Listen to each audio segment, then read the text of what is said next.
Hello everyone and welcome to the first video of this new series called I'm Still Not Out of Light Bulbs, with its deliberately teasing name.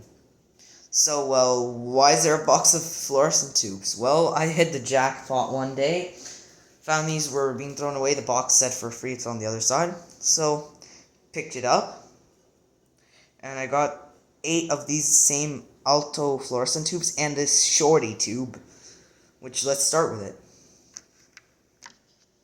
Okay, so here you can see the plasma globe. If you checked out my video, Plasma Globes are Tesla Coils, link will be in the description, you would have known this thing. And why I'm showing it. So, well, if you didn't check that video out yet, I recommend you do, but I'm still going to explain. I'm just going to touch up the fluorescent tube to it, and it will light up. It's not bright, but it lights up as you can see. This works by capacitive coupling, where when I do this, I'm basically giving a capacitive coupling where basically the electricity is actually going capacitively through the tube. It's not actually electrically connected, it's just induced capacitively, and then when I touch it here, I make it brighter because I complete the circuit into a bit more of a different voltage range, which makes it brighter. And the more I hold it towards the end, the more this difference is noticeable. I'll turn out the lights to show so. Yeah, I think it's more noticeable now. Here, without touching the metal base prongs, I actually connect the electrode. When I touch it, it shifts the brightness down. So, now we've seen with the shorty tube. Now, what about with a long tube? So let me set the shorty tube down where I normally place it in my collection, and choose any random F40 long tube. Now these are not the longest, there's also F80. They're even longer than this. As you can tell it's pretty, oh wow, that's bright. Now of course, camera brightens up everything.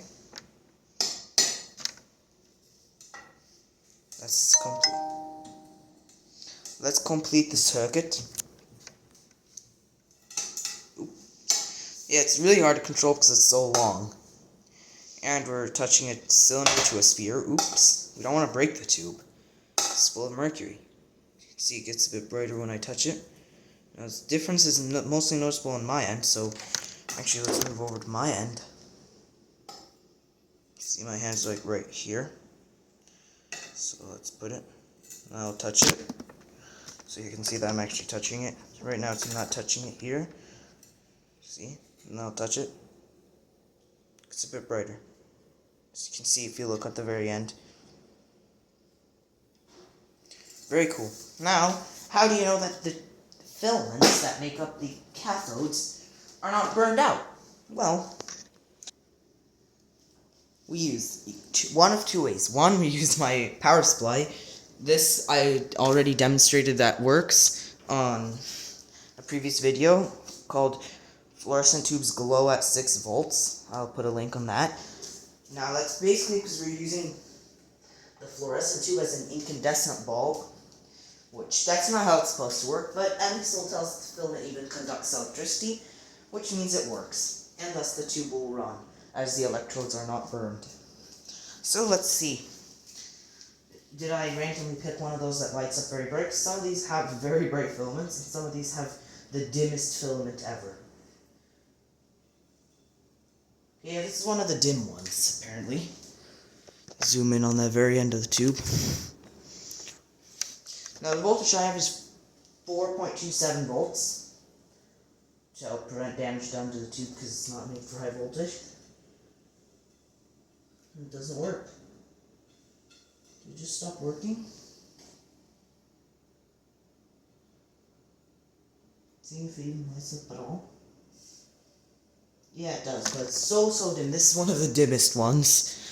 I'm sorry. So, even if I turn down that light that you see in the background, that won't make it noticeable. So how about this one? Let's see if it's one of those bright... Oh yeah, this is one of the bright ones. This one right here in the box still. I'm hooking up. This one is bright. See, that one's actually lighting up almost like in a normal incandescent bulb. And apparently it's like decreasing. it's not blackened. Like it does have a bit of blackening, but that's how it was. It's probably used to. Maybe the dim ones are brand new. Here's another one that lights up. It's not that bright. Oh, you can't see. Okay. It's not that bright, this one. You can barely see it. I mean, it's brighter than this one. The first one. You know, I'm just gonna turn off the other light. Okay, there we go. Just unplug the timer. Can you see that? Probably camera will brighten everything up. I'm not gonna go through all of them. I'm just gonna test a few of them. Oh, that's one of the brighter ones, but that's a medium still. What? What happened? Oh, is the current flow limited? Something happened into the wires? Huh, that's weird. All of a sudden the bulbs become so dim. Looks like because my wire is a bit burnt up. Now that's the less professional way. The more professional way is obviously with a multimeter. Now, if you're wondering why is it being powered with a power supply, not using a 9-volt battery, I'm probably gonna post a video later about upgrading it. But anyways, let's focus on this video. Here, let me get the tube in the camera's view. I'll just use the resistance mode. 200 ohms mode. Connect it like here, like this. Make sure I'm getting a good connection. Connect here to this. It's going to pass a very small voltage, almost no current, to measure how much gets back. How many ohms is this one? This is one of the dim ones. How many ohms are the dim ones?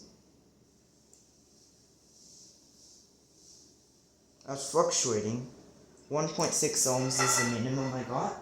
So now, the bright one. How many ohms is the bright one? The reason it fluctuates is because I can't hold it nicely. Oh, that's strange. Apparently the bright one has a higher ohmage. Yeah, the bright one has a higher resistance. 3 ohms. Oh, yeah, 1.9. Looks like the minimum I can get on this one is like 1.9 ohm. So apparently just when you use the bulb a bit, it breaks in and makes the filament a bit brighter. So, hope you enjoyed. Please rate, share, comment, and subscribe. Thanks for watching.